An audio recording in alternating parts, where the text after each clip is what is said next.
Pessoal, graça e paz, tudo bem com vocês? Mais um EBD aí, Glória de Deus.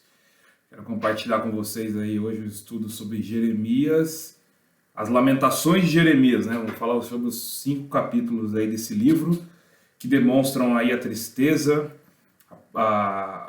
vamos dizer assim, a situação mais crítica de um efeito de Israel não ter ouvido as profecias de Jeremias acerca do resultado que aconteceria com Israel se eles não ouvissem a Deus. Então hoje nós vamos falar sobre lamentações, tá?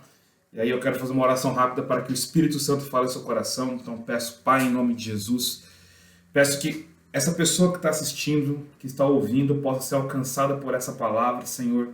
Peço em nome de Jesus que toda palavra lançada, toda semente lançada da sua palavra gere fruto no coração do teu filho, da tua filha que está aqui agora ouvindo o Senhor, que o Espírito Santo possa trazer clareza e entendimento em nome de Jesus. Amém. Gente, vamos lá. Quero compartilhar com vocês aqui alguns pontos. Primeiro, quem escreveu o livro de Lamentações foi Jeremias, né? Assim, o que aconteceu? Por que ele escreveu esse livro? Qual foi o contexto? Vamos passar um pouco aí.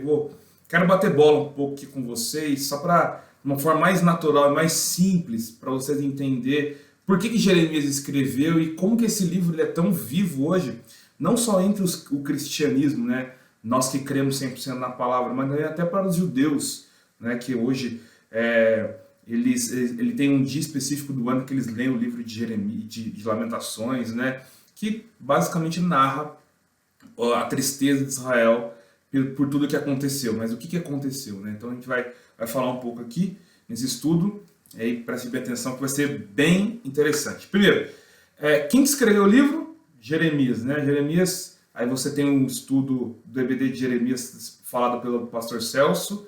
Jeremias foi conhecido por um profeta que dizem que é o profeta chorão, mas é porque simplesmente ele foi colocado num contexto totalmente contrário ao desejo do povo de ouvi-lo, ou seja, o povo não queria ouvir, porque as palavras que Jeremias profetizava era que o povo pudesse se consertar, porque ele estava em tremendo pecado, né? Então, Deus levanta Jeremias, todos vocês conhecem a história, né? Ele narra aquela passagem tão linda, né? Jeremias, vamos ler junto aí.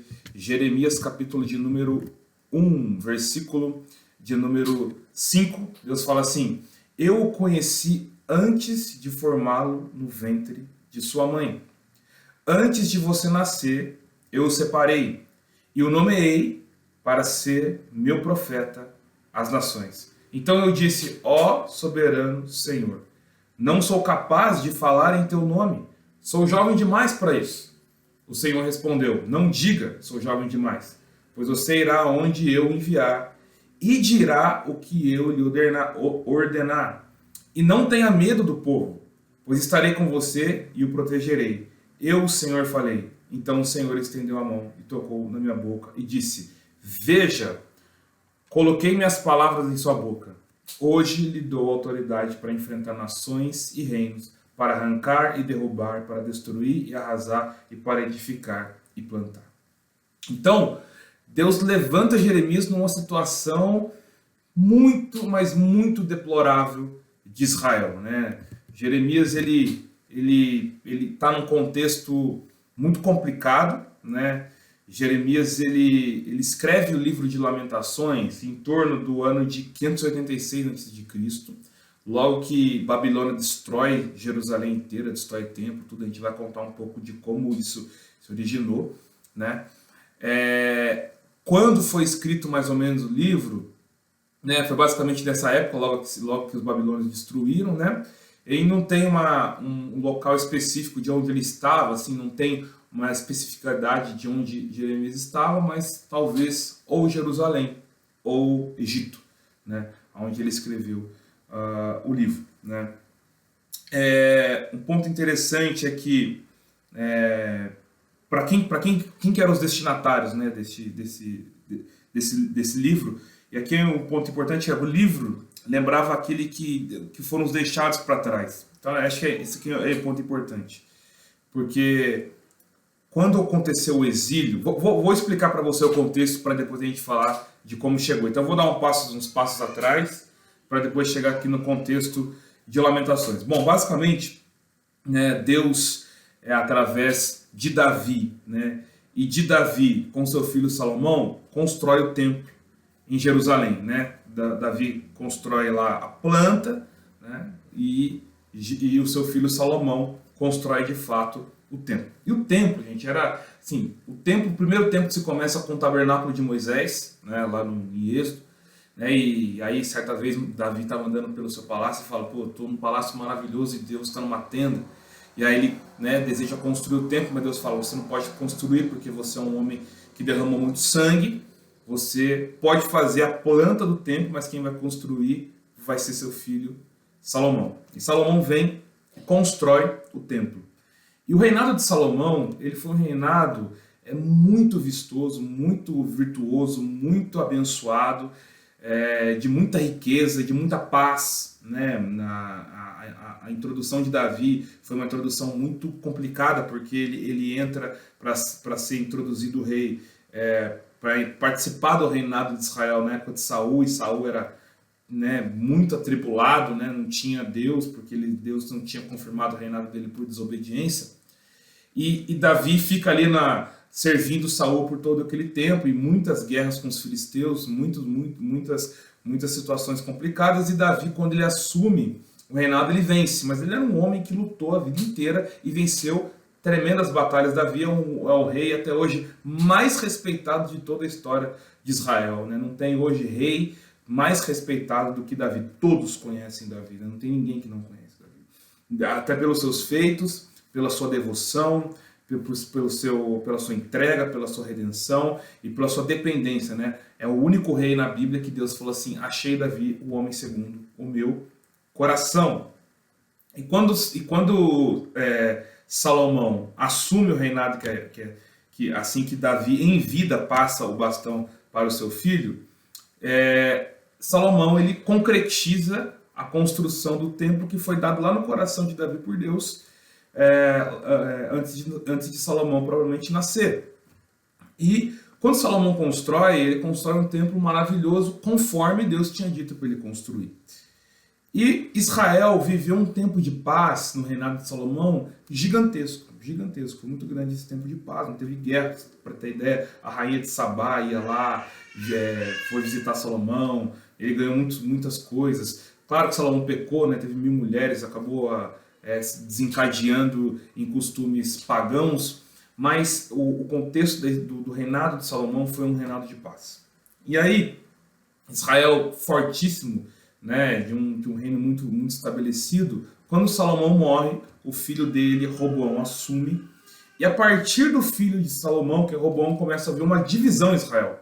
Israel é composto por 12 tribos, né, que compõem Israel, só que na divisão, ou seja, na briga entre tribos, foi dividido 10 tribos Reino Norte, 2 tribos Reino Sul. Essas 2 tribos Reino Sul Judá e Benjamim, e outras 10 tribos compõem o Reino Norte, que a capital é Samaria. Então você vai encontrar nos livros de Reis e Crônicas o rei de Israel e o rei de Judá.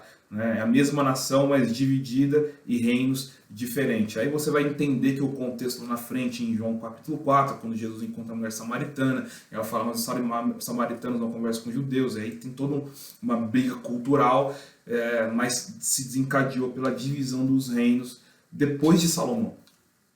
E o que acontece depois disso? Começa uma perversidade muito grande em Israel, parecido com o livro de Juízes. A Bíblia diz que toda vez que um juiz se levantava, Israel vencia, depois que um juiz morria, eles faziam o que era mal e começava todo o pecado novamente, até que vem Samuel e um sacerdote, juiz e profeta começa a estabelecer e Israel começa a entrar no trilho por um determinado tempo de ano. Mas quando o filho de Salomão assume, começa uma divisão de Israel e rei após rei que assume faz o que era mal aos olhos do Senhor. Não são todos os reis que faz o que era errado, mas a maioria deles sim. Né? Então, a perversidade de Israel foi tomando um tal nível de pecado que o copo, né, as gotas da ira de Deus foi aumentando. Da mesma maneira que se aumentou quando Deus criou Adão e Eva, pecou, teve queda, expulsão do jardim. Aí, em Gênesis 6, Deus falou assim, tamanha perversidade do homem que não dá para ficar aqui, vou ter que destruir a humanidade. Aí que ele acha a graça em Noé. Então, assim, Deus começou a ver que Israel não dava jeito, né? E a forma que Deus fez de poder contornar a situação é levantar os seus profetas. Deus sempre levanta os seus profetas para poder guiar o povo na direção correta. Hoje nós temos o maior de todos os profetas, que é o Espírito Santo, que é o que fala no nosso coração, que é o que convence a gente do pecado, da justiça e do juízo. Então, através do sacrifício de Jesus, nós recebemos o Espírito Santo, mas naquela época não tinha. Então, Deus levantou Jeremias, né? Depois de todos os profetas que passaram, né? Tiveram grandíssimos profetas, Deus levanta Jeremias para que Jeremias profetizasse para o povo que se eles continuassem nessa situação, eles iam sofrer danos muito grandes. Mas a palavra de Jeremias entrava pelo um ouvido e saía pelo outro no povo de Israel. E isso que é interessante, porque a gente começa a perceber que Jeremias ele começa a ter crise no ministério dele. Porque por causa que a palavra, ele falou, pô, eu recebo a palavra de Deus, Deus me deu uma palavra. Lá em Jeremias 1, que a gente leu aqui, Deus falou, fato, eu estou contigo. E tudo que ele profetizava, o povo não ouvia. Vamos ler, quer ver aqui, ó, só para vocês terem uma ideia. Olha que interessante isso, gente. Em Jeremias capítulo 20, ele tem uma crise ministerial muito interessante. Ele fala assim, ó Senhor, tu me constrangestes. Eu me deixei constranger. É mais forte que eu, e prevaleceste. Agora sou motivo de zombaria todos os dias. Todos riem de mim, pois sempre que abro a boca é para gritar violência, destruição. Essas mensagens do Senhor me transformaram em alvo constante de piada. Olha o que Jeremias está dizendo. Eu profetizo, é uma palavra do alto do Senhor, e eu sou motivo de piada. E ele está dizendo, mas se digo que nunca mais mencionarei o Senhor, nem falarei o seu nome, versículo 9. Olha que interessante isso aqui que está dizendo. Jeremias chegou numa crise ministerial tão grande que ele falou, não quero mais profetizar. Não vou mais mencionar o nome do Senhor. Eu sou motivo de piada. Eu sou motivo de zombaria. As pessoas não acreditam no que eu estou pregando. E, gente, olha que coisa profética isso. As pessoas estavam fazendo piada da maior destruição de Israel que aconteceu. Jeremias estava profetizando o que aconteceria com Israel se eles não entrassem no eixo. Mas as pessoas acreditavam que aquilo era uma zombaria, faziam piada dele. O que mais me chama a atenção é que as pessoas faziam brincadeira daquilo que foi o maior marco de Israel. Na nossa vida, Deus sempre vai falar com a gente. E nós precisamos estar atentos à voz do Senhor. E não só as coisas boas que Deus fala para nós, mas muitas vezes aquilo que vai nos exortar e nos corrigir. E a gente não pode achar que aquilo é brincadeira ou piada, porque se nós levarmos de brincadeira aquilo que Deus está falando para uma correção e exortação do nosso coração, talvez a gente possa viver uns momentos mais difíceis da nossa vida, por não ouvir. Jeremias está dizendo, eu sou motivo de piada. E hoje você está ouvindo um estudo bíblico aqui de Lamentações, que foi a maior marca de destruição de Israel.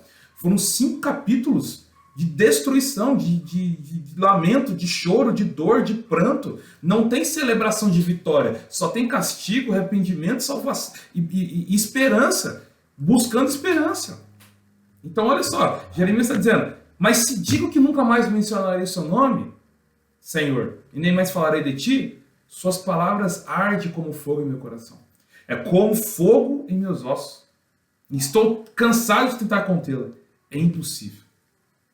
Então, eu ainda dizia assim, ó, ouvi muitos boatos ao meu respeito. Me chamam de homem que vive em terror. Olha como eles descreviam Jeremias. O homem que vive em terror. E me ameaçam. Se disser alguma coisa, não denunciaremos. Até os que se dizem amigos íntimos me vigiam. E esperam que eu cometa algum erro fatal. Dizem, ele cairá em sua própria armadilha. Então, nos vingaremos dele. O Senhor, porém, está ao meu lado como poderoso guerreiro. Então, que chamado que Jeremias teve, né? Ao ponto de ninguém ouvi-lo, de uma grande verdade que estava no coração dele. Olha, isso é muito forte. Então, nós precisamos ter sensibilidade para ouvir a voz do Senhor, porque Deus está falando, né? Deus está falando hoje, Está falando sempre, através da sua palavra, através dos louvores, através de uma exortação do pastor, do seu líder, de uma pessoa que Deus coloca no seu caminho. Sempre Deus está falando através da sua palavra.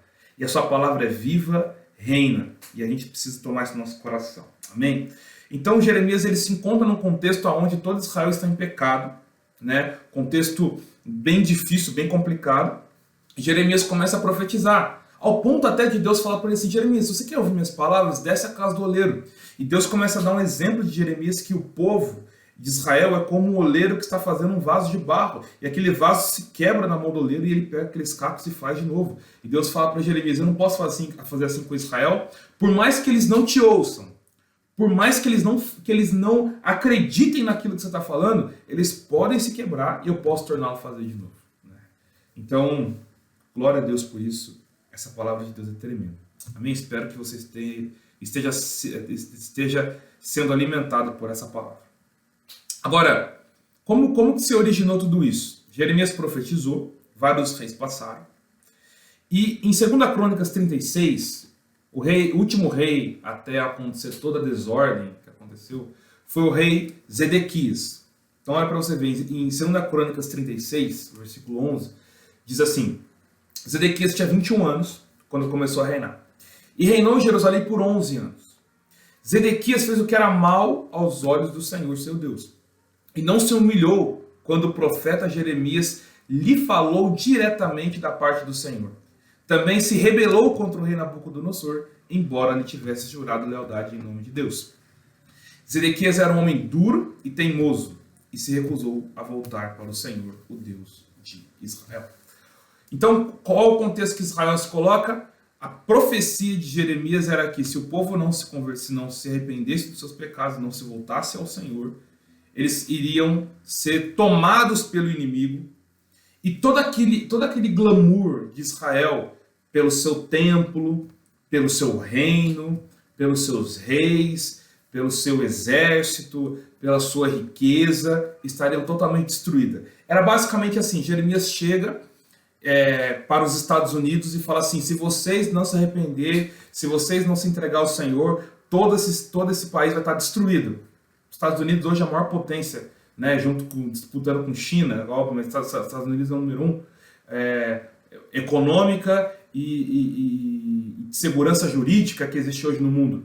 Imagina um profeta chegar para o presidente dos Estados Unidos e falar: ó, Joe Biden, se a sua nação não se arrepender dos pecados, toda essa nação estará destruída e Estados Unidos ficará queimada a fogo. As pessoas iam zombar dessa pessoa, de Jeremias. Concorda? Quem hoje iria imaginar que um país como os Estados Unidos poderia ser totalmente destruído? Era impossível, era impossível. E era exatamente esse contexto que Jeremias estava. As pessoas estavam achando que ele era louco de profetizar, de dizer que Israel seria totalmente tomada por inimigos, seria totalmente destruída. Só que eles não entenderam que quem estava falando não era um homem, mas era o próprio Deus através desse homem. Então, essa é a segunda lição que a gente aprende, não só por entendimento histórico e contextual do livro, mas Deus fala através dos teus. Jesus veio, morreu, enviou o teu Espírito, morreu, ressuscitou, está reinando à destra do Pai, intercede por nós, é o nosso advogado, é aquele que ora por nós, é aquele que clama por nós, enviou o Espírito Santo para que pela palavra pudesse falar ao nosso coração, e Deus fala até hoje. Deus falou através de Jeremias e Deus fala através do teu Espírito hoje no nosso coração. Então nós precisamos trazer essa palavra no nosso coração e entender que Deus fala. Deus fala. E o povo não ouviu, o povo não acreditou. E o que aconteceu? Naquela época, os filisteus tinham perdido força, né? E os reinos que estavam em grande batalha e luta pelo poder era a Babilônia e o Egito. E o rei Nabucodonosor, ele veio e ele entra em Israel e destrói Israel. Ele assume todo o poder daquele lugar e ele arrebenta e destrói todo o poder de Israel, inclusive o templo. O templo de Israel foi totalmente destruído pelo exército babilônico. E o povo de Israel eles foram transportados para a Babilônia como escravos, né? Mas como que funciona isso? Aqueles que eram considerados camponeses, aquelas pessoas que eram de baixo clero, aquelas pessoas que não tinham tanto estudo, aquelas pessoas que não tinham tanto a oferecer, eles ficaram em Jerusalém. O que foram transportados para a Babilônia foram as lideranças políticas, eclesiásticas, pessoas muito inteligentes. Prova disso é Daniel e seus amigos quando eles foram transportados para a Babilônia e é muito comum o livro de Daniel quando Nabucodonosor fala assim, traz os mais inteligentes, aqueles que falam a língua dos caldeus, que possam entender, que saibam assistir na presença do rei, ou seja, o que foi levado para o exílio babilônico, para a Babilônia, foram o melhor que tinha Israel. Né? O melhor que tinha Israel foi para lá. E quando Nabucodonosor vem, ele vem para tomar e destruir mesmo Israel, e de fato ele destrói Israel. Né? E um dos maiores, algo de maior valor que tinha Israel era o templo. Né? Que eles tinham, embora eles viviam em pecado, a referência do templo era muito forte. Né? Então, eles foram transportados para lá. E o que acontece em Israel? A grande destruição da nação. E eles perdem a honra, eles perdem a dignidade, eles perdem o poder. E isso ocorre mais ou menos em 586 a.C., quando Nabucodonosor vem e destrói tudo em Jerusalém. E aí, o que acontece? Tudo aquilo que Jeremias tinha profetizado, que aconteceria se o povo de Israel não se arrependesse, ocorreu. E o que a gente se depara? A gente se depara com a Israel totalmente derrubada a fogo. Os muros derrubados, as portas queimadas a fogo e o templo destruído. E aí, a partir dessa destruição, Jeremias ele escreve o livro de Lamentações. E é isso que é o ponto que eu queria comentar com vocês, é que basicamente o livro de Lamentações, gente, é um livro que ele é 5 poemas, é um livro poético, né? E ele tem uma característica muito interessante, que ele é um livro acróstico. O que é um livro acróstico? O livro inteiro de Lamentações, ele foi escrito em poesias muito bem construídas, né? Os 4 primeiros capítulos, que foram acrósticos, ele é uma forma poética na qual as primeiras letras de cada linha formam uma sequência significativa. Então, exemplo, o livro de Lamentações ele contém composições de acróstico com base nas 22 letras do alfabeto hebraico. Então, se você pega Lamentações capítulo 1, Lamentações capítulo 2 e Lamentações capítulo 4, no 4º capítulo, eles contêm 22 versículos e cada um, dos 22 versículos, cada um eles começam com uma letra diferente do alfabeto hebraico. Então, por exemplo, capítulo 1 contém 22 versículos e cada um começando com uma letra diferente. E Lamentações capítulo 3, ele contém 66 versículos. Nesse capítulo, os 3 primeiros versículos começam com a primeira letra do alfabeto hebraico. E os próximos 3 versículos começam com a segunda letra e assim por diante. Por isso que você faz a conta, né?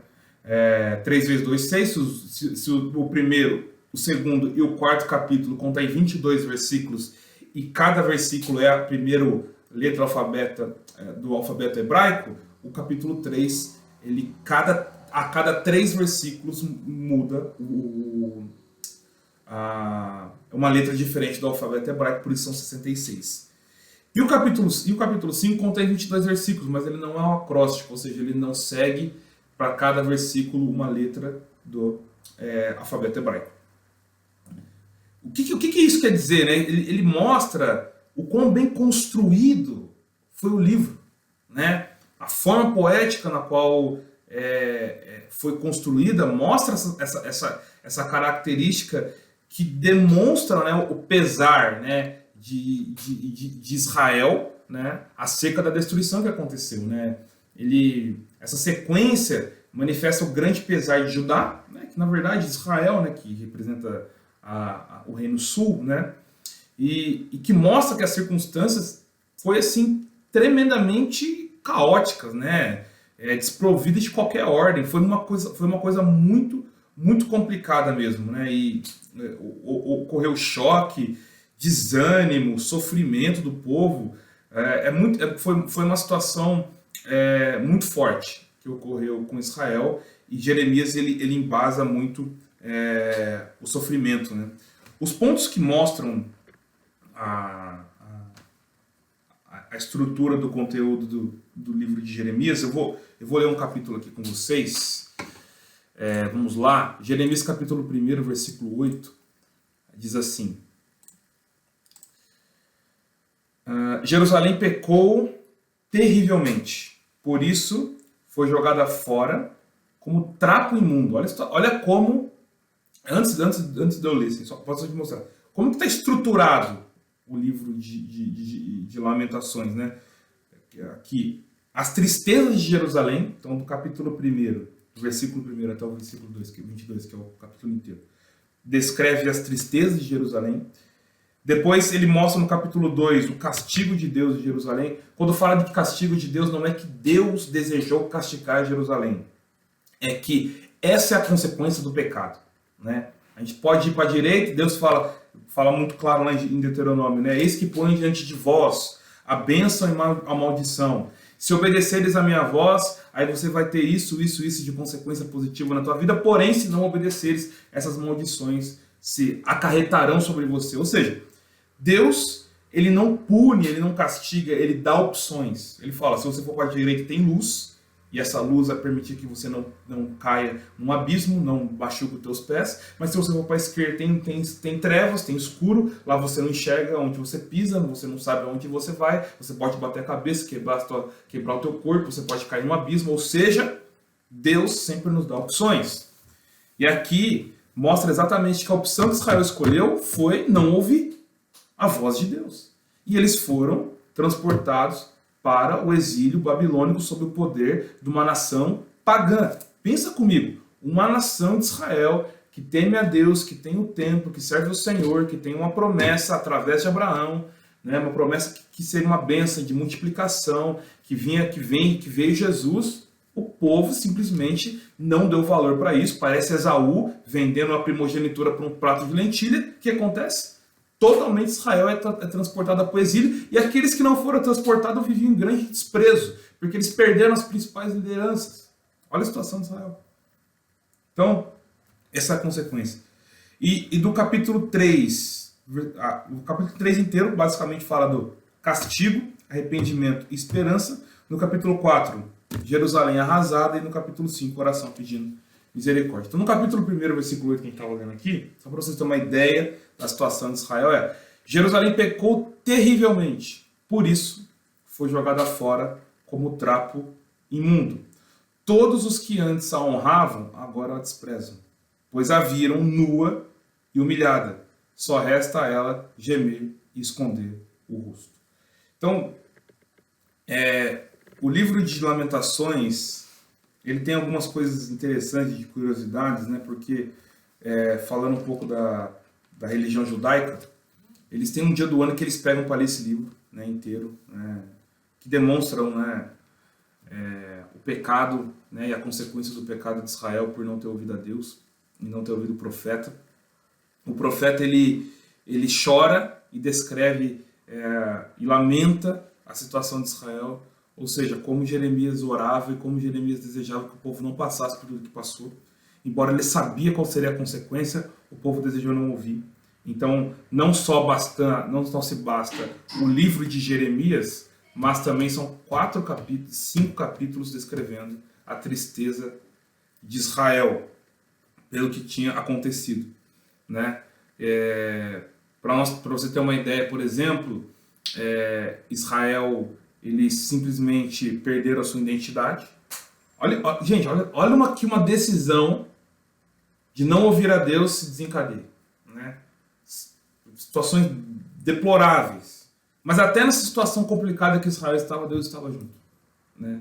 Aqui no capítulo 3, versículo 9, é um dos versículos mais clássicos, eu gosto muito, assim, no sentido de redenção, de perdão de pecado, é o versículo 29 que diz: ponha a boca no pó para ver se há esperança, né? Que se deitam o rosto no pó, pois talvez ainda haja esperança, né? E no capítulo 4, né, que já fala um pouco mais sobre a Jerusalém arrasada, ele diz, né, no versículo 1, né, como o ouro perdeu seu brilho, né? Até o ouro mais puro ficou embaçado.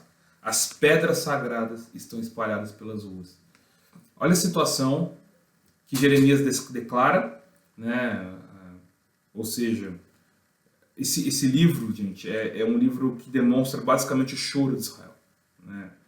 E é como se fosse uma música fúnebre, né? Se você fosse, né, descrever o que declara em Lamentações, eles já estavam lamentando por aquilo que já ocorreu, ou seja, não tem mais o que fazer. O povo simplesmente, templo destruído, né? Povo exilado, povo sendo submetido a costumes, práticas, vidas pagãs. Exemplo, quando Daniel é transportado para a Babilônia, ele muda o nome dele. Nabucodonosor começa a chamar ele de Beltesazar, que é referente a um deus que eles criam, né?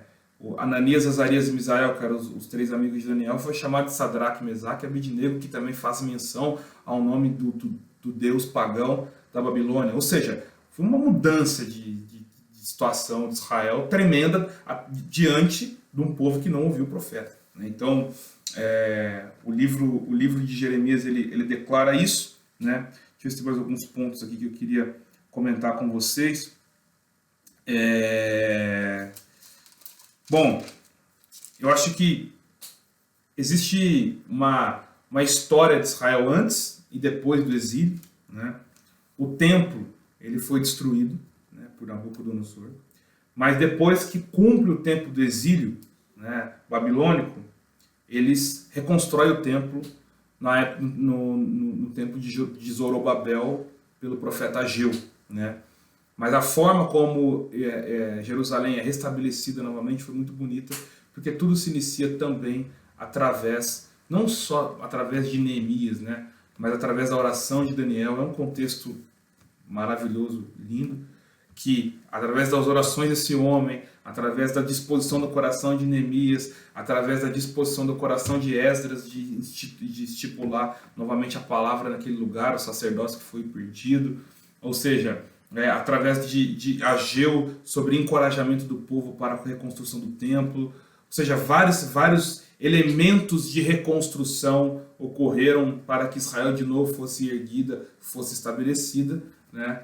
Mas mesmo depois da reconstrução do templo, mesmo depois do encorajamento de Deus para que Israel pudesse acreditar que tudo pudesse ser estipulado de novo, só para vocês terem uma ideia, ocorre desde a devoção de Daniel na Babilônia sobre orar, né? Daniel orava 3 vezes ao dia, ele abria a janela, ele estava na Babilônia, ele serviu aos reis, serviu Nabucodonosor, serviu o rei Dario, e ele abre a janela para Jerusalém e orava, né? Um dos motivos que ele cai na cova dos leões é que